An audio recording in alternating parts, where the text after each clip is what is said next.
Lando Norris não quer ser campeão mundial de Fórmula 1. Bom, essa é uma forma da gente ler a fala dele na entrevista que ele deu recentemente para a Vogue. Eu vou mostrar isso aqui nesse vídeo, vou comentar sobre isso, vou mostrar a reação das pessoas em relação a essa fala. Vamos entender o contexto da fala, e essa é apenas uma leitura que nós podemos fazer em relação ao que o Lando Norris disse. Em termos práticos, não é que ele não quer ser campeão do mundo, ele não coloca isso como prioridade. Eu estou gravando esse vídeo antes do GP do Azerbaijão, eu devo publicar depois da corrida, e obviamente eu não sei o resultado, eu estou gravando numa sexta-feira à tarde, mas como o senhor me cansa, hein, Lando Norris? Como o senhor me cansa. Eu sou Eduardo Moreira e esses são os meus 5 centavos sobre o ganhar o campeonato é prioridade número 2 do Lando Norris, tela do computador. Quem publicou foi o blog Fórmula 1 no X, doravante conhecido como Twitter. E aqui é o seguinte. Em nova entrevista à Vogue, Lando Norris falou sobre sua vida pessoal e esportiva. Abre aspas para o piloto britânico. Quero aproveitar a minha vida, me divertir e compartilhar isso com os outros. Para mim, essa é a prioridade. A prioridade número 2 é tentar ganhar o campeonato, fecha aspas. Viu como o contexto é importante na vida? Então, a primeira frase que eu disse no vídeo era frase de bait. Não que o Norris não queira vencer, ele só não coloca isso como prioridade. Vamos dar uma olhada nessa foto, porque essa é a foto que chama atenção na entrevista. Ele fazendo um ensaio, provavelmente para Balenciaga, que é uma das marcas de luxo que provavelmente o Norris tem parceria. E aqui o blog Fórmula 1 faz um trabalho fantástico no Twitter, porque ele deixa o link para a entrevista, a conta deixa o link para a entrevista. Eu vou falar da conta, porque tem várias contas de Fórmula 1 que agora são controladas por mulheres. Para quem não sabe, nerdola, o público feminino na Fórmula 1 aumentou nos últimos anos e é justamente isso que a Liberty Media queria e está acontecendo. Então tá aqui o link para a entrevista da Vogue. Eu não vou abrir a entrevista para vocês agora, mas eu vou abrir o trecho da fala do Norris, onde ele fala sobre isso. Hoje eu noticio isso com uma brutal honestidade. Ele é quase subversivamente racional na sua atitude em relação ao esporte. Isso, no caso, o jornalista falando, e aí as aspas do Norris. Quero aproveitar minha vida e me divertir e compartilhar isso com outras pessoas. Ele para a resposta para me dizer, num segundo momento, ou num momento, ele dá uma pausa e fala: para mim, essa é a prioridade. A prioridade número 2 é tentar vencer o campeonato. Quando nós estamos quando foi a última vez que nós ouvimos um atleta de elite dizer algo desse tipo? E aí a gente começa com as discussões sobre o assunto. Eu vou tentar entrar nos comentários. Bom, vamos aos comentários antes de eu dar minha opinião sobre o assunto. Percebeu que o Piastri é o queridinho da McLaren e não vai se desgastar? Errado não está. Tem essa perspectiva da narrativa, que a McLaren está dando mais apoio para o Piastri nesse momento. De novo, eu estou gravando esse vídeo antes do GP do Azerbaijão, não sei qual foi o resultado da corrida, e aparentemente até o Norris começou a olhar para os lados.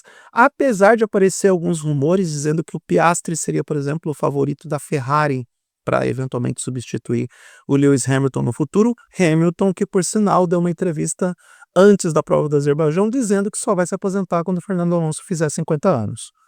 Ou seja, nunca, porque o Alonso nunca vai fazer 50 anos. Mas existe esse olhar do Norris, de repente, para outras equipes e para outras alternativas.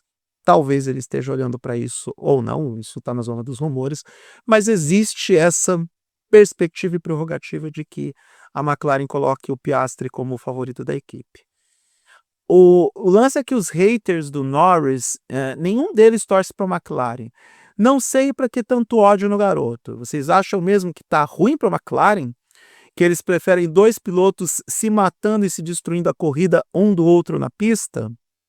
Eu não acho que a McLaren quer isso. Aliás, o papaya rules que o Zac Brown tanto insiste, tanto coloca na McLaren, é exatamente o contrário da teoria de ter 2 pilotos se chocando em pista para ver quem que vai chegar na frente no final das contas. A história da Fórmula 1 mostra claramente que esse tipo de disputa não dá certo na maioria dos casos. A Williams já perdeu o campeonato assim com Mansell e Piquet.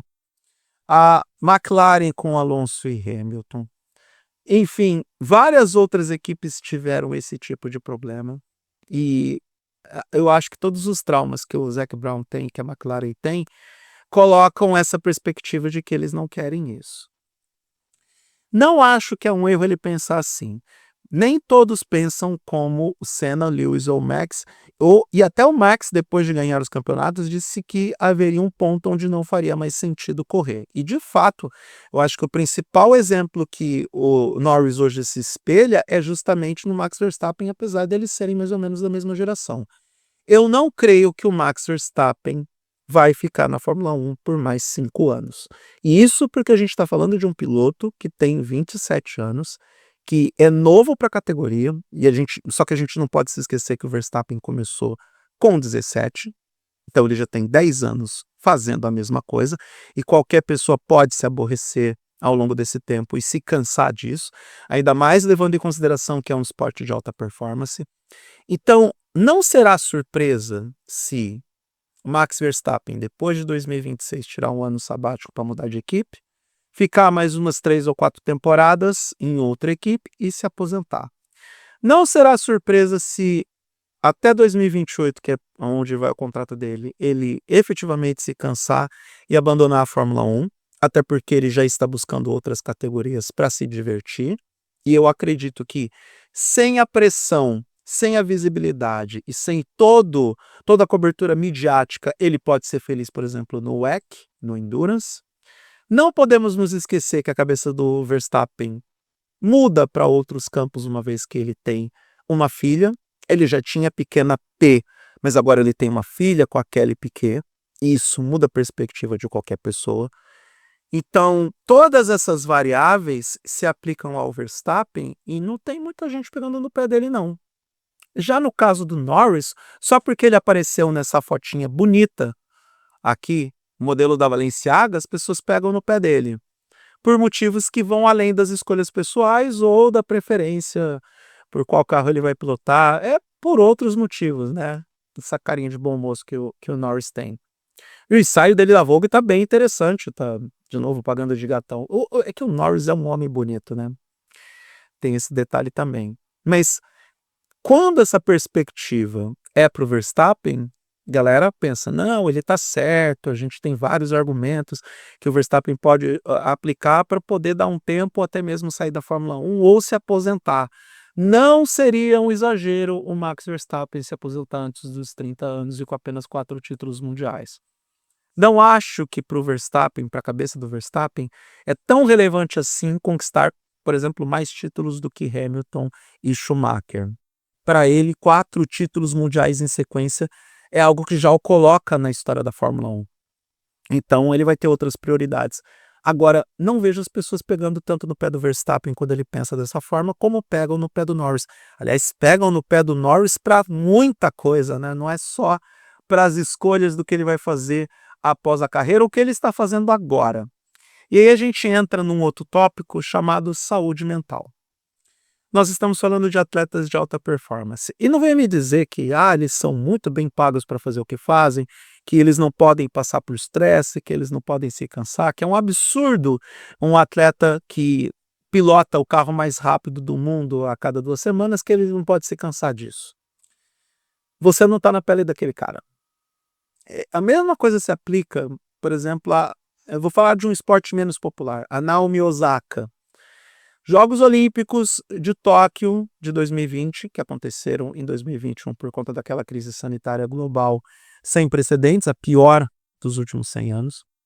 Naomi Osaka, grande esperança de medalha para o Japão, foi aquela que acendeu a pira olímpica, uma atleta multirracial, uma atleta que quebra os estereótipos e paradigmas estabelecidos pelos japoneses ao longo da história. Ela abandona os Jogos Olímpicos porque estava estressada, porque sentiu a pressão, sentiu o peso da cobrança para cima dela. O Djokovic criticou na época a decisão da Naomi Osaka. E anos depois o Djokovic fez a mesma coisa, abandonando alguns torneios de Grand Slam por conta de estresse e cansaço. E o Norris é de uma geração que não está disposta a ficar. Eu vou usar um termo brando. A colocar o máximo de si para alcançar determinados objetivos, justamente por conta de saúde mental. Eu meio que vivo um conflito para tentar entender o Norris e outras pessoas que abraçaram essa tese, e eu acho que essa tese é válida, porque saúde mental é o que mais importante nós podemos cultivar num mundo tão caótico que nós vivemos, porque parte de mim ainda vive num mundo que exige um esforço concentrado, exige uma maior dedicação para poder alcançar os objetivos. E essas gerações estão abandonando isso, as gerações mais novas estão abandonando isso. E repito, elas não estão erradas. Não acho que é um erro do Norris pensar dessa forma e não acho que isso desqualifica para ser campeão mundial no futuro. Pode ser que o Piastri queira mais e, por querer mais, vai conquistar o título de 2025? Pode ser. Mas isso não quer dizer que o Norris não seja qualificado para ganhar o título por conta da desistência ou de uma hipotética visão de mundo onde ele não vai colocar tanto esforço concentrado para isso. Por outro lado, ele não vai pirar se não ganhar o título. Eu acho, pelo menos ele dá a entender isso. Eu entendo que o Norris não vai ser campeão do mundo, pelo menos nesse primeiro momento, neste momento que nós estamos olhando para essa fotografia de presente, muito por conta, não da saúde mental, mas do processamento mental que ele tem nas atividades em pista. As decisões que ele toma em algumas provas são tanto quanto questionáveis, como, por exemplo, o GP do Canadá. Todo o cenário que foi construído, essa vantagem de pontos que o Piastri tem em relação ao Norris, pelo menos antes do GP do Azerbaijão, não foi tanto por conta da quebra de motor que o Norris teve, mas também tem que levar em consideração o GP do Canadá. Se ele não tivesse feito merda naquela prova, a diferença seria substancialmente menor e ele não estaria nesse angu de caroço que ele está, tendo que vencer 5 provas consecutivas, considerando que o Piastri vai chegar em segundo para poder ainda ser elegível ao título mundial. É claro que existem vozes contrárias ao Norris, né? É péssimo ver um atleta de alto rendimento dizer que não é prioridade ser campeão? Sim, mas o hate que ele recebe é totalmente desproporcional, bicho. Mano, se eu fosse o dono da McLaren, esse seria seu último ano como piloto. Se o Norris é pau mole, mais pau mole ainda é o dono da equipe ver seu corredor falar que não está ligando para o título de Fórmula 1 e deixar passar batido. Sabe por que o dono da equipe não vai dar a mínima para a fala do Norris? Porque o dono da equipe está interessado em ganhar o campeonato que importa para ele, que é o campeonato de construtores. Não podemos nos esquecer, mancebos que chegaram na Fórmula 1 em 2016 e acham que Max Verstappen inventou essa categoria, que o campeonato mundial de Fórmula 1 é um campeonato de equipes. Existe o título de pilotos e a gente dá mais visibilidade para os pilotos por conta da nacionalidade, porque são eles que estão dirigindo os carros, porque são eles os protagonistas do espetáculo para o público. Mas de forma majoritária e principal, esse é um campeonato de equipes. O que importa para a McLaren é ser campeão de construtores de novo, porque isso gera uma receita maior para a equipe, a bonificação, a premiação, melhores acordos de publicidade, a mídia, o marketing, tudo isso está atrelado ao título mundial de construtores.